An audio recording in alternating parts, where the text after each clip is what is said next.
Hello everyone, my name is Yuval Bloomberg. Today's video is about the election in Israel, and this is the fourth election in less than 2 years on March 21.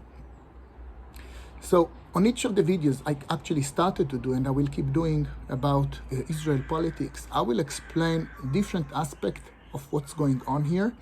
The politics in Israel is quite complicated. Not everyone can understand it, I guess, because you have to follow it at 24/7. But I'm not to make it boring for you. I will just bring you the highlight. I'll try to make you understand the point I'm discussing. So if you have interest in what's going on in Israel, you will understand. It. I promise you. I will not make it complicated and without too many details. So today's topic is the phenomena called anti-Bibi. What is anti-Bibi? Anti-Bibi, it's a group of people in Israel, quite big group of people, that obsessed with Netanyahu. Bibi, it's the nickname of Benjamin Netanyahu. And these people, we're estimating the number in like 400, 500,000 people, which equal to 10 to 15 seats in the parliament. They will vote for a chair or a table if they think that this table can win Netanyahu. They will vote to a laundry machine if they think that the laundry machine can beat Netanyahu. It's not a joke, it's real. They will vote for anyone they think, even if this is like the most incompetent person on earth, but if they think that this guy has the chance to win Netanyahu and to become like prime minister, they don't care about the consequences, they care about removing Netanyahu. It became obsession. I cannot explain it to the end, I'll try now, but this is the situation today. I think everyone recognizes it. I mean, there is no argue about the fact that there are a big group in Israel obsessed with Netanyahu. In Israel, we call it Rak Lo Bibi. Rak Lo Bibi means only not Bibi. We don't want Bibi. Everyone else can be, no problem. It's okay. I mean, you can bring this guy, no problem. Everyone is okay. Not Bibi. So you ask yourself, why not Bibi? What's so wrong with Bibi? What he did so bad? Bibi, that they hate him so much. So I'll start from the beginning, but it won't be long, I promise. Netanyahu joined the politics. He joined the politics in the 80s, and his first winning was on 1996. He became first-time prime minister of Israel. It was not long after Yitzhak Rabin was murdered in November 1995. After Rabin murdered, Shimon Peres replaced him for about half year, and then we had election. Actually, Shimon Peres wanted the election because he was sure he's going to beat Netanyahu. Unfortunately, from his point of view, not from mine, he lost, and Netanyahu became the first prime minister. Since the first day of Netanyahu, the media didn't stop to chase him. It's like day by day. About 30 or even more investigations initiated since then against Netanyahu on different topics, a lot of topics. Once it's over, another story started. Once it's over, again and again and again. This was like something like this, the rising of the sun. You knew that if there is no investigation today, there will be investigation tomorrow. No worry. This is how it works, and it always ended with nothing. Netanyahu is like the guy under the most tight supervision in Israel.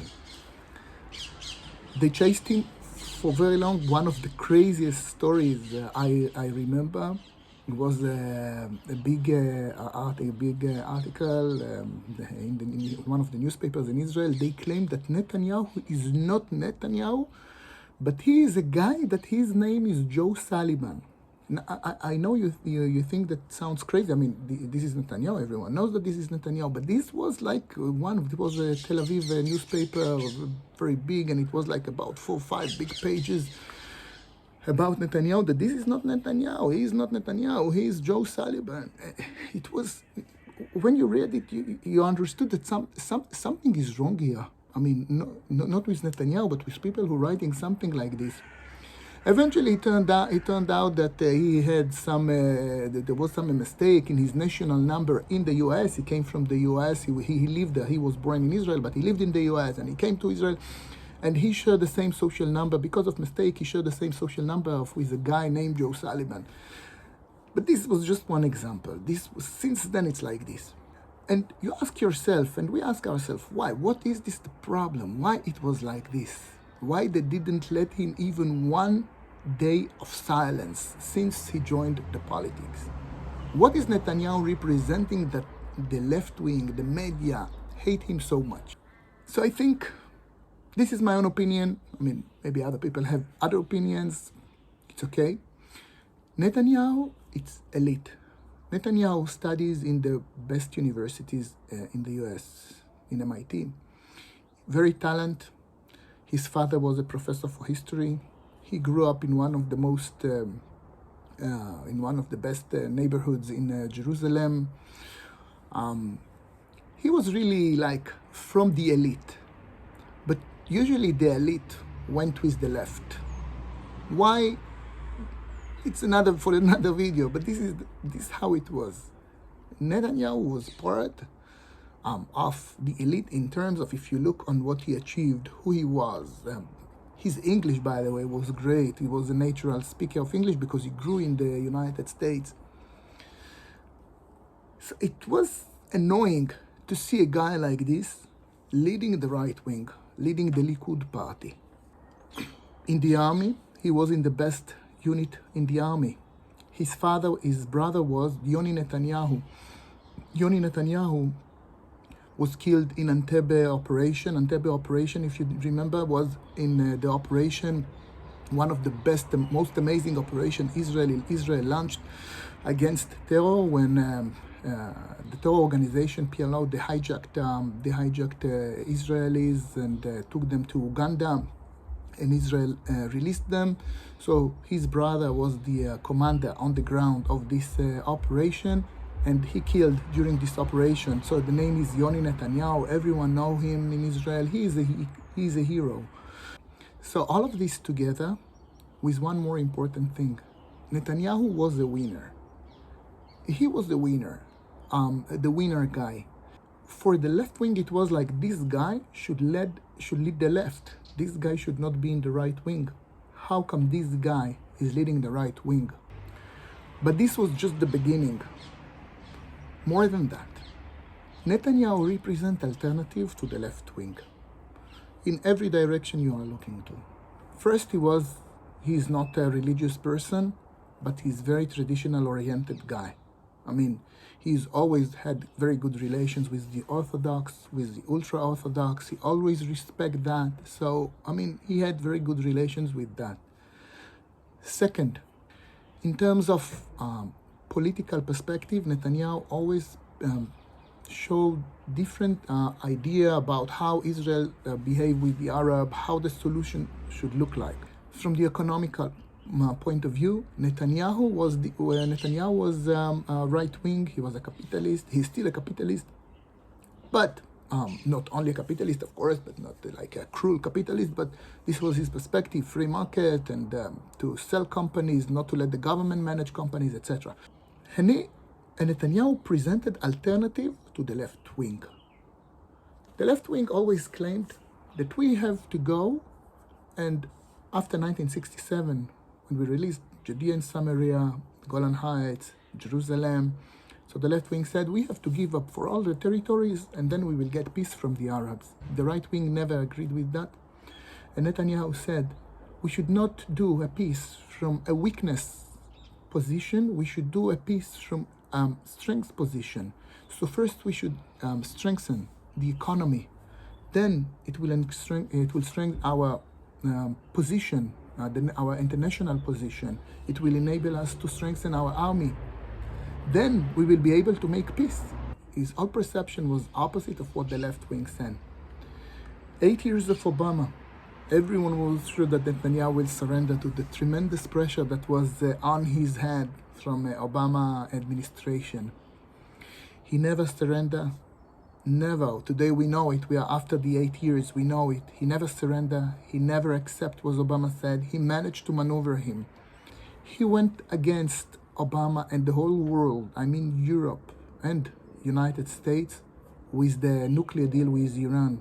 He was one of the only leaders in the world that dared to stand in front of Obama and told him that this agreement is not a good agreement. This agreement will bring Iran to produce a nuclear weapon very quickly. And the left wing didn't stop to attack him all the time.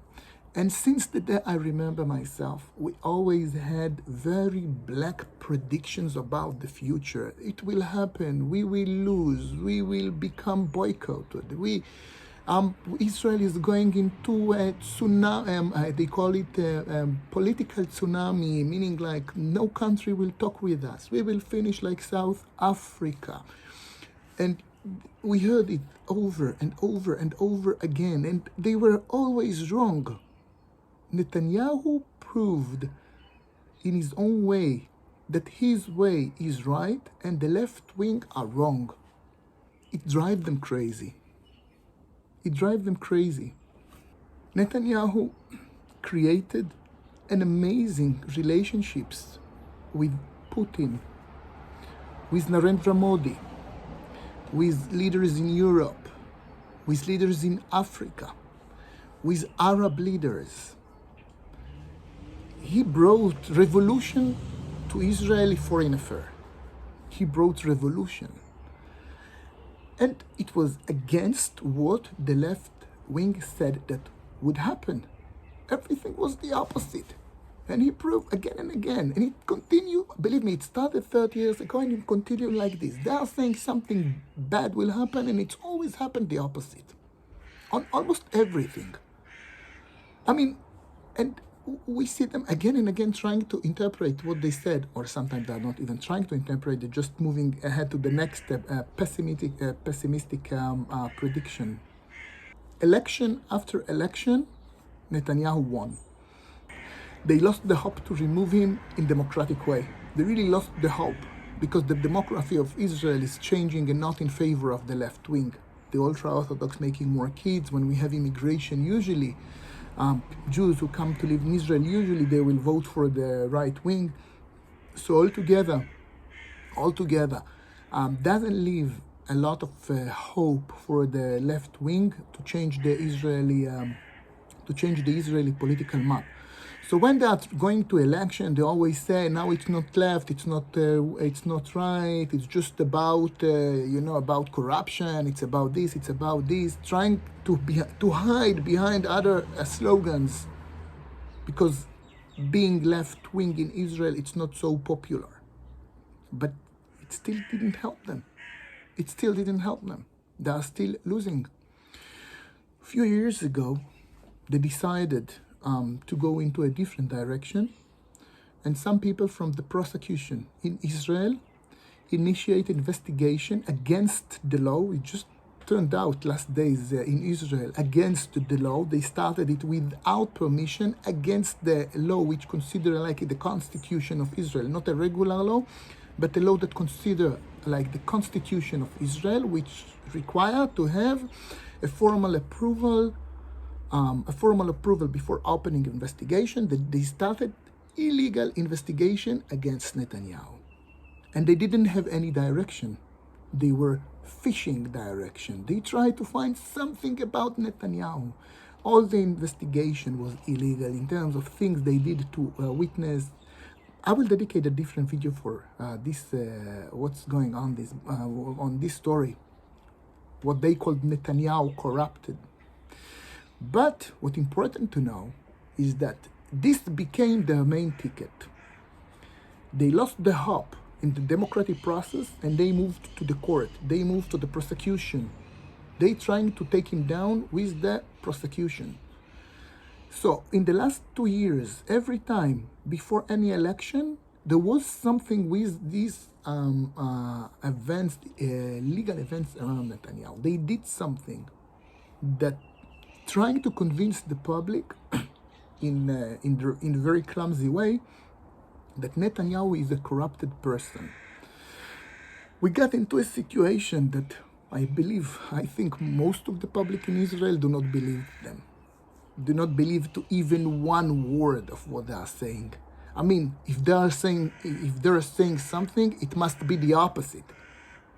This is what most of the people, and think about it. This is like this is supposed to be a professional system. The prosecution, they must have like 90%, 80% credibility, like people who trust them, because this is one of the fundamental part of democratic regime. But in Israel, no one believed them. And I wouldn't say no one. I think, by the way, a lot of the left wing do not believe them as well. They know that they are invented stuff against Netanyahu, but it's okay because this helped them to remove Netanyahu. So they don't care, it's okay for them. So these days we have the trial. It's like more like a circus than a trial in terms of the things that happening there, what we are hearing from there. But again, this is something else. But I'm talking about this now because this was one of the effort to remove, one of the major effort of the last 2 years to remove Netanyahu. Now, many people got convinced due to brainwash, heavy brainwash. It's like every evening. It's being discussed on the main media. Netanyahu like this, Netanyahu said this, we found this, they found this, and always like trying to present Netanyahu as corrupted. So they managed to do that on a specific group that do believe today that this is Netanyahu. He is very corrupted and he must go away. So these people became obsessed with Netanyahu.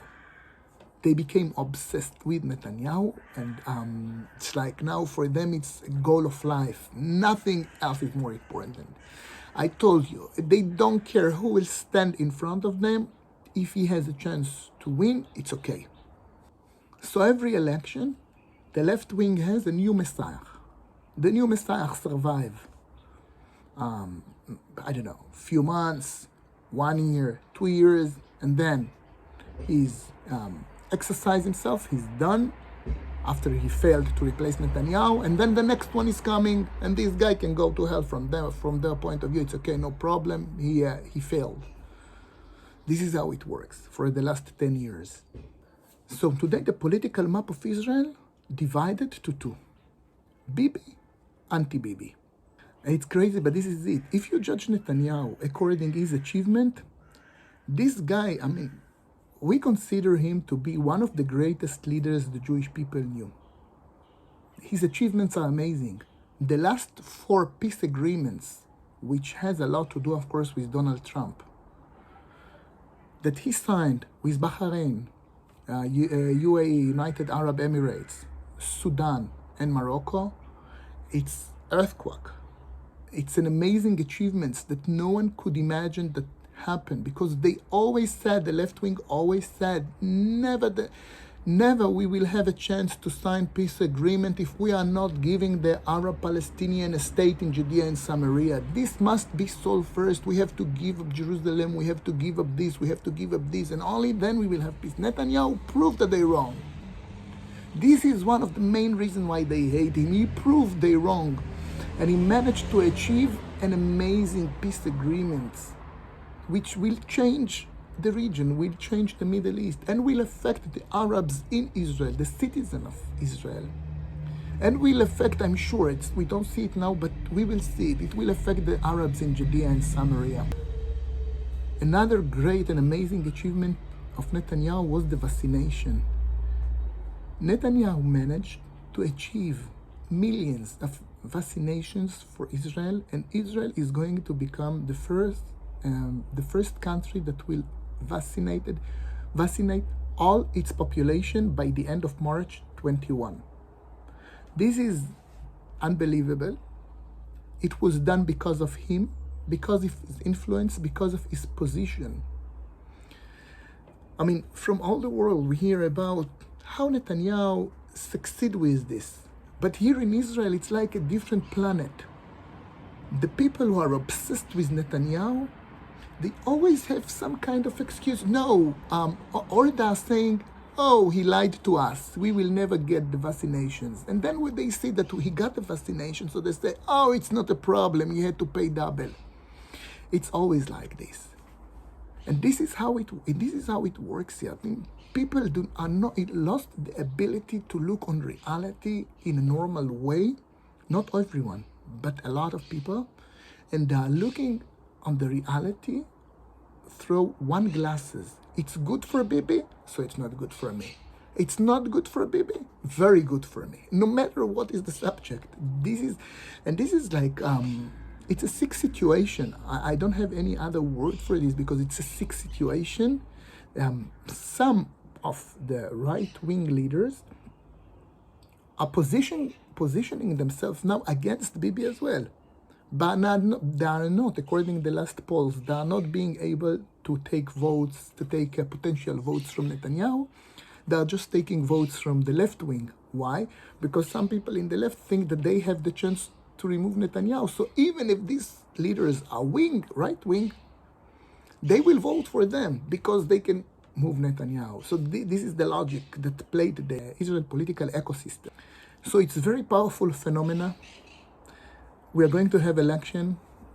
I don't know what will happen in the election because it's not only now right wing, left wing. It's the position, like I said, it's different. It's Bibi or anti-Bibi.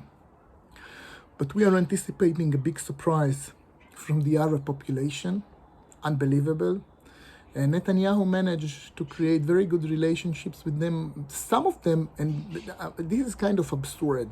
I mean, some of the Arabs in Israel, we still don't know how big is the community or the group of people that think like this, but we know that there is a change. We feel it, we hear it in the media, we see it in the social media. Some of the Arabs, after the peace agreement, started to recalculate their way with Israel. I'm talking about the citizen Arabs of Israel that used to vote for a very extremist Arabic party that support all the terror organizations around us, that want to destroy Israel, very hostile party that's sitting in the Israeli parliament. And most of the Arabs, 90%, used to vote for them. Now we see in the polls that they are decreased by 30%, and we hear different voices in the Arabic society in Israel, and Arabic people that do not try to say loudly, we are going to vote for Bibi. They say Bibi ya Habibi. Bibi means like, we love you, Bibi. It's amazing. They are being able to see better than the Israelis what it's better. What is better for Israel. There's some of the people that consider themselves patriotic. But this is the situation today, and this is how things are working when the only option for you to see the reality is like you anti-Bibi, or you hate Bibi, or you don't hate Bibi. So I hope I managed to deliver to you some of what's going on in Israel. It was not an academic video, but I tried to give some of the flavor of it. I welcome you to write to me message, ask questions. If you want to hear more about this, let me know. If you want to hear about other topics in the politics of Israel, let me know. We'll do more videos like this. And don't forget to subscribe to my channel. Have a great day. Bye for now.